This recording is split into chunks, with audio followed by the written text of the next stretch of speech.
नमस्कार दोस्तों। और जैसा कि हमने आपसे कहा था 3 बजे हम लाइव आएंगे, लेकिन 3 बजे में हम थोड़ा सा लेट हैं। 3:12 पे लाइव हैं। हमारे साथ मौजूद हैं डॉक्टर मानवेंद्र सिंह गुरुजी।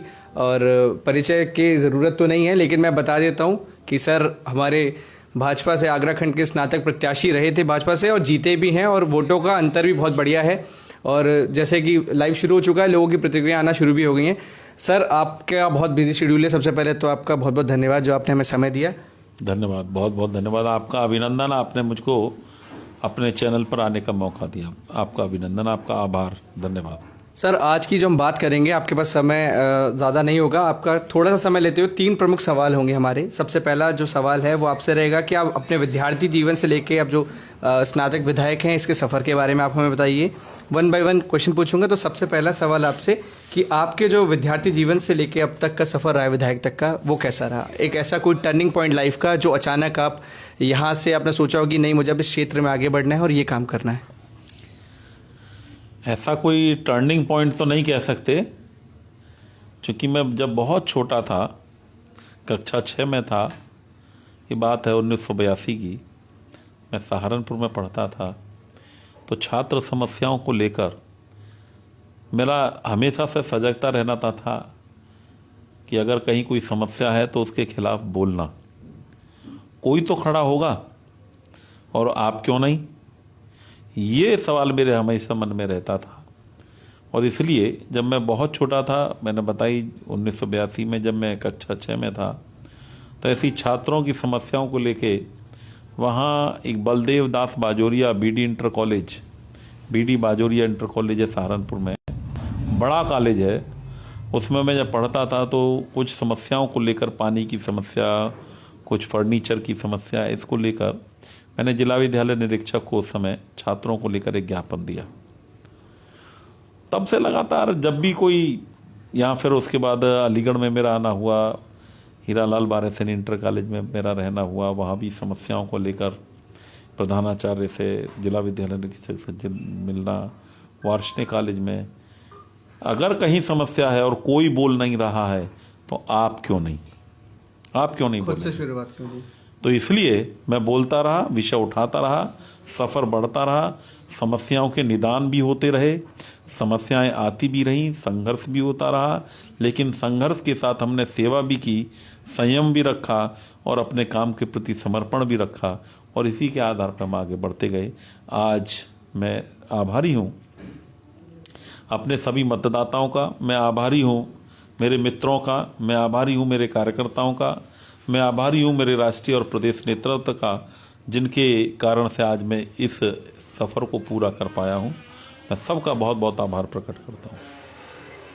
दोस्तों मैं थोड़ा सा नज़र मेरी इधर थी, क्योंकि मुझे कुछ काम करने थे सिस्टम पे, वो मैं कर चुका हूँ। सर अभी अलीगढ़ की लगभग 46 लोग आपसे जुड़े हुए हैं, आपके साथ ऑफिस में भी जुड़े हुए हैं।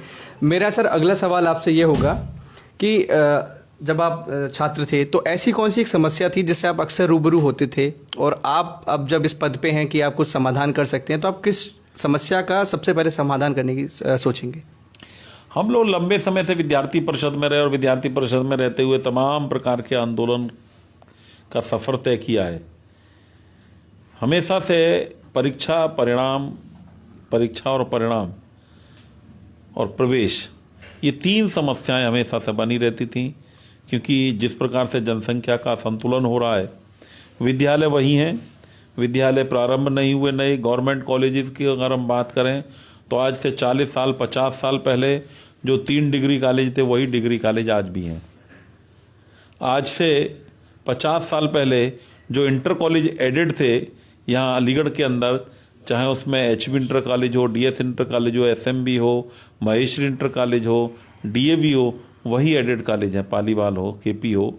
यही 9-10 इंटर कॉलेज जो वो 50-60 साल पहले भी थे और आज भी हैं। लेकिन उस अनुपात में जनसंख्या इतनी तेजी से बढ़ी है, लेकिन विद्यालय सरकार के द्वारा नहीं खोले गए।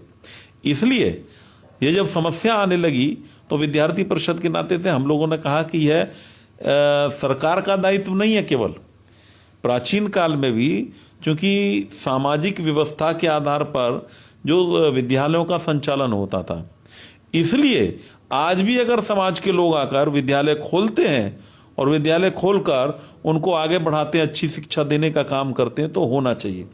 इसलिए हमने प्राइवेटाइजेशन का भी समर्थन किया, हमने अनएडेड शिक्षा का भी समर्थन किया, जिससे कि बढ़ती हुई छात्रों की संख्या के आधार पर उस अनुपात में विद्यालय खुलें और सबको शिक्षा सुगम हो, ऐसा लेकर। लेकिन उसमें प्रवेश परीक्षा और परिणाम, ये 3 विषय ऐसे हैं कि यदि ठीक होते हैं तो छात्र का भविष्य सुरक्षित रहता है। इसके लिए हम आंदोलनरत रहे 95 में इन विषयों को लेकर। आगरा विश्वविद्यालय के खिलाफ हम लोगों ने आंदोलन भी किया और उस आंदोलन में बड़ी मांगों को लेकर लाठीचार्ज भी हुआ, और उस लाठीचार्ज में मेरे दोनों पैर फ्रैक्चर भी हुए और 2 साल में बिस्तर पर भी रहा। लेकिन ये संघर्ष मेरे मन से कभी न खत्म हुआ, न हो सकता है। जीवन पर्यंत यह संघर्ष की भावना समाज के अंदर मेरे अंदर रहेगी, जो थी वो है और वो रहेगी। सर 2 सवाल मेरे आज ताज़ा हालातों पर हैं। जब से कोविड आया है शिक्षा के क्षेत्र में बहुत बदलाव हुए हैं। 2 सवाल यहाँ से निकलते हैं। पहला, कोविड में जो प्राइवेट स्कूलों में शिक्षकों की हालत हुई है उस पर एक सवाल है। दूसरा सवाल यहीं से बनता है कि प्राइवेट स्कूल में तो OTT प्लेटफॉर्म्स को और ऑनलाइन पढ़ाई को कर लिया, लेकिन जो सरकारी स्कूल हैं वहाँ पे बिल्कुल शिक्षा बिल्कुल ठप है। इन दोनों क्षेत्रों में आपका क्या कहना है? पहला टीचर और दूसरा सरकारी स्कूलों में ऑनलाइन पढ़ाई। सरकार की योजना माने मोदी जी के नेतृत्व में जब 2014 में सरकार बनी, तब माने प्रधानमंत्री जी ने ये कहा था कि भारत के अंदर आज डिजिटलाइजेशन की आवश्यकता है और उस आवश्यकता के अनुरूप हम लोगों को आगे बढ़ना होगा।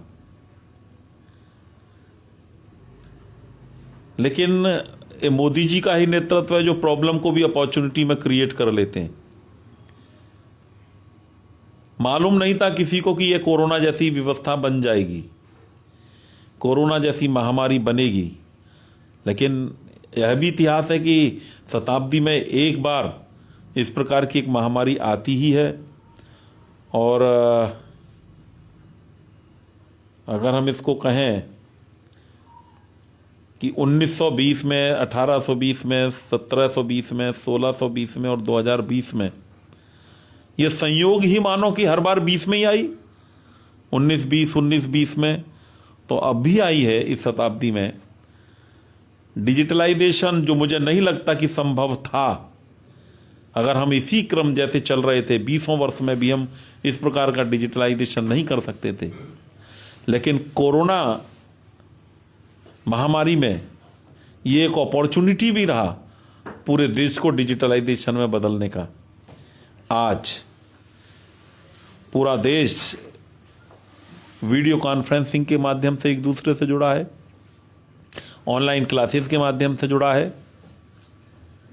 अब आपको दिल्ली, बम्बई या आपको चेन्नई भागने की आवश्यकता नहीं है। आप वेबिनार कर सकते हैं, आप वीडियो कॉन्फ्रेंस के माध्यम से मीटिंग कर सकते हैं। ये सारी चीज़ें होने का मतलब है कि आज डिजिटलाइजेशन की आप 95% करीब देश हमारा पहुंच चुका है। रहा सवाल सरकारी विद्यालयों में, तो अभी वहाँ इंफ्रास्ट्रक्चर की कमी है और मुझे मानना है कि इंफ्रास्ट्रक्चर भी अब लगभग जहाँ सरकारी व्यवस्था में वहाँ व्यवस्थित नहीं थी, वहाँ पर भी हम 90% से ऊपर आज डिजिटलाइजेशन में आए हैं। चाहे बेसिक एजुकेशन में हो, चाहे हमारा माध्यमिक में हो, दोनों में हम इस ओर बहुत महत्वपूर्ण तरीके से कदम उठाकर पहुँचे हैं। माध्यमिक विद्यालयों में भी आज इस डिजिटलाइजेशन के कारण से शिक्षा का आदान प्रदान हो रहा है। तरीके उन्होंने अपनाए हैं, भारत सरकार ने अपनाए, दूरदर्शन के माध्यम से अपनाए, यूट्यूब के माध्यम से अपनाए। लेकिन प्रत्येक विद्यार्थी तक इस कोरोना काल में भी शिक्षा पहुँचे, वो पहुँचाई है। तो इसलिए मैं धन्यवाद भी देता हूँ अपने माननीय यशस्वी प्रधानमंत्री नरेंद्र मोदी जी को, और बहुत ही यशस्वी हमारे मुख्यमंत्री भूतो न भविष्यति, न ऐसे हुए न ऐसे कोई दूसरे मुख्यमंत्री कभी आगे हो सकते हैं। इतना मेहनती, जो लगभग 24 घंटे में से 18 घंटे सेवा के काम में और समर्पण के साथ अपने प्रदेश को संभालने में लगे हैं।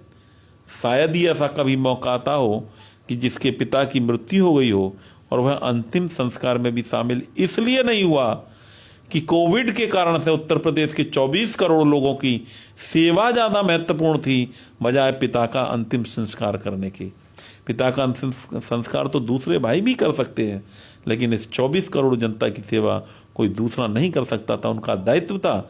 और इसलिए उस पूरे समय में वह सड़कों पर घूमते हुए तमाम जो देश भर से नागरिक आ रहे थे, उन नागरिकों का स्वागत करके उनके भोजन, पानी, रहने, उनके कपड़े की, उनके अनाज की व्यवस्था करना और लगभग 20 करोड़ से अधिक लोगों को 6 महीने से अधिक का राशन उपलब्ध कराना।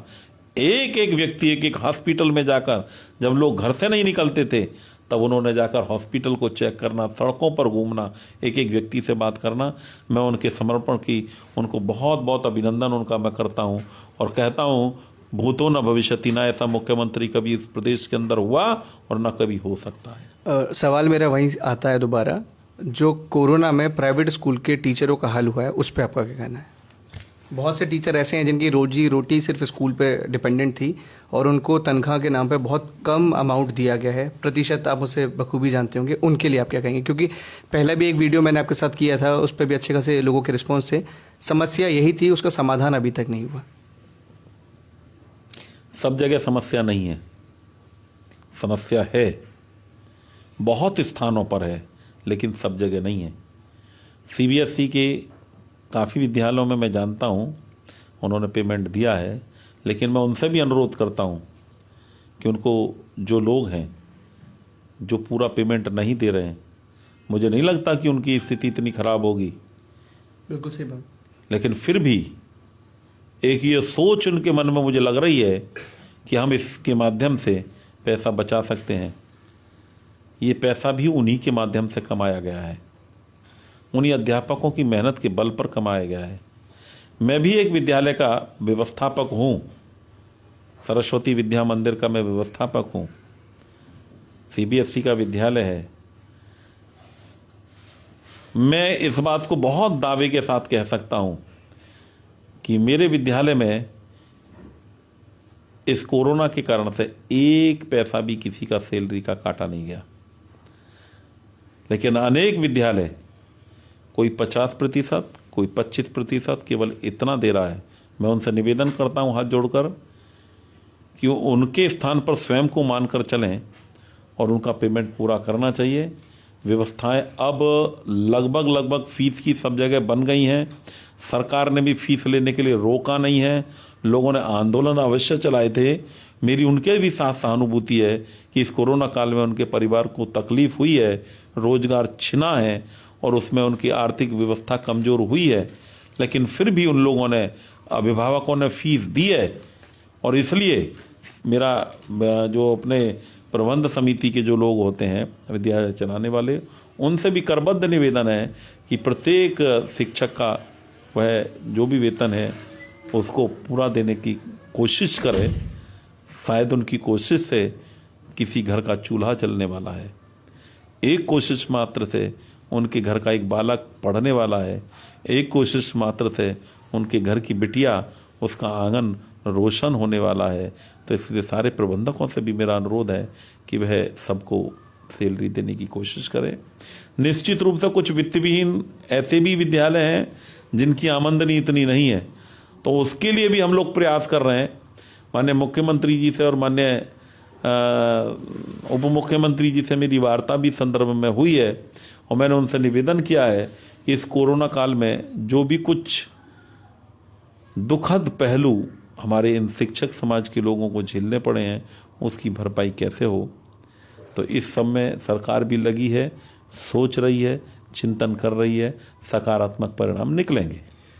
इसी बीच में लाइव में कुछ सवाल भी हैं आपके लिए, मैं आपको बताते चलता हूँ। सुधीर जादव जी लिखते हैं, मानवेंद्र जी अनुरोध अभिभावकों से भी कीजिए कि फीस जमा करें। या बिल्कुल सही बात है, आप जवाब देते रहिए, मैं कुछ कमेंट पढ़ता है। मुझे लगता है सुधीर जी फीस का 90% से ज़्यादा जमा हो चुका है। तो देश दीपक जी भी लिख रहे हैं, जय हो गुरु जी। सर आपको बहुत सारी बधाइयां भी मिल रही हैं, बहुत सारे लोग जुड़ते हुए आ रहे हैं। सर बहुत बहुत धन्यवाद सब लोगों का, आभार। अंतिम सवाल से हम लोग अपनी समापन की ओर चलेंगे। लगभग भाजपा के कुछ अच्छे दिन चल रहे हैं, इस पे आपका क्या कहना है? क्योंकि मैं इसलिए कह रहा हूँ क्योंकि जो मेरठ की सीट थी एमएलसी की, वो 50 साल से का भीष्म पितामह जाने जाते थे ओम प्रकाश शर्मा जी, उनको भाजपा के ही नेता ने हराया, श्रीकांत शर्मा जी ने, श्रीचंद शर्मा जी ने। तो इस पे आपका क्या कहना है कि भाजपा के अच्छे दिन चल रहे हैं?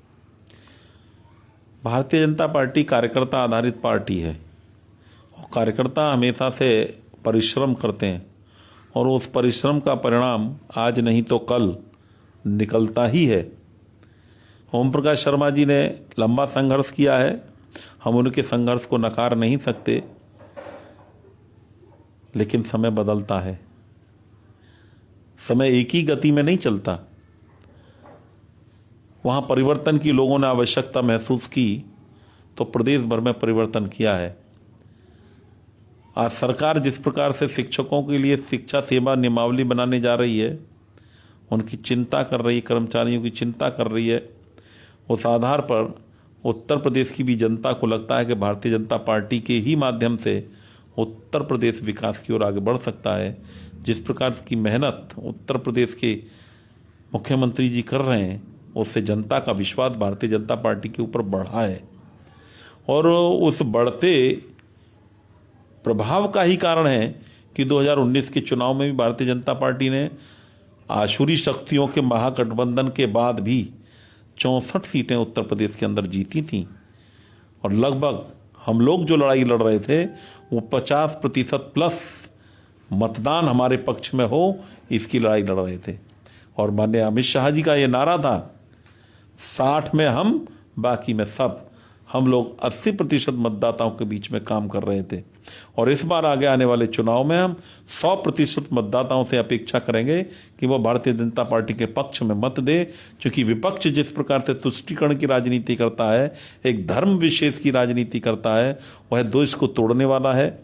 भारतीय जनता पार्टी राष्ट्रवाद की राजनीति करती है। हम हैं क्योंकि देश है, देश नहीं बचेगा तो हम भी नहीं बचेंगे। इस उद्देश्यों के लेकर भारतीय जनता पार्टी काम करती है, कर रही है और ये जनता की समझ में आ रहा है। ऐसा ही अभी बिहार में हमें सीधा परिणाम देखने को मिला और बहुत जल्द, आप कल्पना भी नहीं कर पाएंगे, बंगाल के अंदर भारतीय जनता पार्टी 2/3 से अधिक बहुमत से सरकार बनाने जा रही है। जिस प्रकार से जहाज डूबता है तो जहाज पर जो चूहे होते हैं वो धीरे धीरे वो इधर उधर भागना शुरू हो जाते हैं। बंगाल की स्थिति भी लगभग वैसी ही है। आज वहाँ भगदड़ मची है टीएमसी के अंदर और उस भगदड़ में जो लोग देश के साथ जुड़ना चाहते हैं, राष्ट्रवाद के साथ जुड़ना चाहते हैं, वह सब लोग भारतीय जनता पार्टी का दामन थाम रहे हैं। टीएमसी का जहाज डूब रहा है और लगभग डूबने के अंतिम कगार पर है। तो दोस्तों, ये तो भविष्य की बात है, सबके सामने आ जाएंगी। मैं कुछ और मैसेजेस हैं। सुधीर जी कहते हैं कि भविष्य में आपको शिक्षा मंत्री के रूप में देखना चाहते हैं। आदर्श आपकी शुभकामनाओं के लिए धन्यवाद। आदर्श राज सिंह जी कहते हैं जय हो गुरुजी। कुछ लोगों के सवाल भी आए हैं, वो मैं अभी ऊपर निकल गए, काफी कह रहे हैं कार्यकर्ता से जहाँ तक पहुंचे, जितने भी लोग हैं वो सब आपको शुभकामना संदेश अभिनंदन करता हूँ, आभार प्रकट करता हूँ। दोस्तों, लास्ट 1 मिनट सब लोगों के कारण से ही आज मैं यहाँ पर हूँ। गुरुजी एक और है, अशोक कुमार यादव जी लिख रहे हैं, अलीगढ़ में विश्व स्तरीय विश्वविद्यालय का निर्माण करें, इस पे आपका क्या कहना है? बड़ा कठिन प्रश्न है। विश्व स्तरीय विश्वविद्यालय हमारी देश की सरकार ने, देश की पार्लियामेंट ने अलीगढ़ को दिया है, लेकिन अलीगढ़ ने उस पहचान को खोने का काम किया है। मैंने अपने पहले ही अमर उजाला को दिए अपने इंटरव्यू में मैंने कहा था कि आज अलीगढ़ की पहचान अलीगढ़ मुस्लिम विश्वविद्यालय से होनी चाहिए कि यहाँ यह शिक्षा का केंद्र है। इसकी पहचान इससे होनी चाहिए कि एएमयू के अंदर से वैज्ञानिक निकल रहे हैं। इसकी पहचान यहाँ से होनी चाहिए कि यहाँ से पीसीएसजे के लोग जजेस निकल रहे हैं, लेकिन यहाँ की पहचान बदल दी है। यहाँ से मन्नान वानी निकल रहे हैं, यहाँ से याकूब मेनन के लिए नमाज जनाजा हो रहा है। तो ये सब ठीक नहीं है। पहचान तो है, लेकिन इसको मदरसा बनाने की कोशिश, देवबंद बनाने की कोशिश जो है वो मैं गलत है। और मैं एएमयू के भी सभी लोगों से ये अपील करता हूँ, आओ हम सब मिलकर अलीगढ़ मुस्लिम विश्वविद्यालय को अलीगढ़ की पहचान बनाते हैं पूरे विश्व पटल पर अलीगढ़ मुस्लिम विश्वविद्यालय को एक शिक्षा के केंद्र में स्थापित, शिक्षा के केंद्र के रूप में स्थापित करें। अलीगढ़ की पहचान एएमयू बने, न कि अलीगढ़ के नाम पर धब्बा बनने का काम करें। जो टुकड़े टुकड़े गैंग, जो भी ऐसे 10, 20, 50, 100 लोग होंगे जो पूरी एएमयू को बदनाम करते हैं, एएमयू बरादरी को बदनाम करते हैं, जो भी इस प्रकार का सिर उठाए उसके फन को कुचलने का काम हमारे अलीगढ़ मुस्लिम विश्वविद्यालय के जो राष्ट्रवादी छात्र हैं वो करेंगे, तो निश्चित मानिए कि अलीगढ़ के अंदर तो वो पहचान है, उस पहचान को जो लोग खराब करना चाहते हैं उनको कुचलने की देर है। निश्चित मानिए अलीगढ़ मुस्लिम विश्वविद्यालय में सभी धर्मों के छात्र पढ़ते हैं, सभी धर्मों के छात्र, सिख हों, ईसाई हों, यहूदी हों, हमारे जो है नाइजीरियन हों, हमारे मुस्लिम हों, सब लोग पढ़ते हैं। माने मुझे लगता है कि सर्वधर्म संभाव की सही परिभाषा अलीगढ़ मुस्लिम विश्वविद्यालय देता है, लेकिन कुछ एक छात्र, मुट्ठी भर छात्र भी नहीं है, उनकी गिनती उंगलियों पर की जा सकती है, वो एएमयू को बदनाम करने का काम कर रहे हैं। मेरी व्यक्तिगत रूप से डॉक्टर तारिक मंसूर साहब से भी बातचीत हुई है, वाइस चांसलर साहब से, और मैंने उनके उठाए हुए कदमों की भी सराहना की थी। उन्होंने बहुत अच्छे से सारे इन आंदोलनों को टैकल किया है। जो आग लगाने का काम कुछ लोग करने चाहता था, उन लोगों को रोकने का काम किया है, आगे भी वो करेंगे और एएमयू अपनी सही पहचान प्राप्त करे। इसके लिए मैं तो ईश्वर से प्रार्थना करता हूँ ये देवबंद ना बने, बल्कि भारत की एक पहचान विश्व के पटल पर बने, ऐसा अलीगढ़ मुस्लिम विश्वविद्यालय बने। सर सैयद अहमद खान ऑक्सफोर्ड बनाने की बात करते थे, ये लोग मदरसा बनाए दे रहे हैं। ये दुर्भाग्यपूर्ण है, लेकिन मानिए अच्छे लोग विश्वविद्यालय के अंदर हैं और वो मेरी इस अपील को स्वीकार भी करेंगे, और निश्चित मानिए कि आगे विश्व पटल पर मेरी इस अपील के बाद वह इसे पहचान बनाने में प्रारंभ भी प्रयास अपने करेंगे। सर अब 1 एलन सवाल हैं, छोटे छोटे सवाल हैं। अनिल चौहान आपको पहले शुभकामना भेजने हैं एसडीडी स्कूल की तरफ से। एक लाइन का सवाल है, पहले तो मैं पूछ लेता हूँ, 22 तारीख को माननीय प्रधानमंत्री मोदी जी अलीगढ़ को एएमयू को संबोधित करेंगे, इस पर आपका क्या कहना है? पॉजिटिव देखते हैं, क्या देखते हैं, क्या चीज़ है इसमें?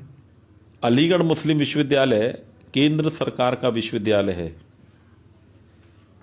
केंद्र सरकार के मुखिया प्रधानमंत्री हैं, वह किसी भी विश्वविद्यालय को संबोधित कर सकते हैं। सब विश्वविद्यालय के अंदर माननीय नरेंद्र मोदी जी का संदेश है, सबका साथ, सबका विकास, सबका विश्वास, सब लोग मिलकर देश के लिए काम करें, नेशन फर्स्ट। और नेशन फर्स्ट की थ्योरी पर ही प्रधानमंत्री जी काम कर रहे हैं। हम सब लोग प्रधानमंत्री जी के पीछे खड़े हैं। तो दोस्तों डॉक्टर साहब से बहुत सारी बात हो गई। पत्रकार भाई कांग्रेस कन्नौज, कुछ लोग आपसे कह रहे हैं कांग्रेस कन्नौज की तरफ भी थोड़ा सा ध्यान दीजिए, उस तरफ भी कुछ कन्नौज और कांग्रेस, कुछ लोग कह रहे हैं कि इटावा और कन्नौज की तरफ भी ध्यान दीजिए। जिला कन्नौज वासियों की तरफ से गुरुजी को बधाई है, पहली बात तो दोस्तों लगभग हमारे सारे प्रश्न हो गए। अगर अभी भी आप कोई सवाल पूछना चाहें तो लास्ट में 1 मिनट में आप हमसे सवाल पूछ सकते हैं। और सर सबकी तरफ से आपको कन्नौज इटावा में अपना जीतने के बाद सबसे पहले मैं इटावा गया था, इटावा के लोगों को मैं धन्यवाद देकर आया हूं। उसके बाद मैं औरैया भी गया हूं, कन्नौज भी गया हूं। वहां के सभी कार्यकर्ताओं का मैंने इस भारी जीत के लिए अभिनंदन किया है, उनके परिश्रम को मैंने प्रणाम किया है। लगातार मैं आता रहूंगा। आपकी समस्या मेरी समस्या है। ब्रिजेश सिंह कह रहे हैं कासगंज की तरफ भी थोड़ा सा ध्यान रखिएगा गुरुजी। काफ़ी लोग हैं अपने अपने ज़िले की बात कर रहे हैं। डॉक्टर साहब बहुत बहुत धन्यवाद, आपने हमें समय दिया। और दोस्तों बहुत सारे सवाल हो गए, लेकिन सर को निकलना है, इसके लिए हम अपने लाइव को यहीं खत्म करते हैं। उम्मीद करते हैं आपको ये वीडियो पसंद आया हो। सर से बहुत सारी बातें हुई। अगर आपको वीडियो पसंद आया हो तो शेयर करें, लाइक करें और इस चीज़ को आगे बढ़ाएं। बहुत बहुत धन्यवाद, सबका आभार, प्रणाम। जय हिंद, जय भारत। जय हिंद, जय भारत।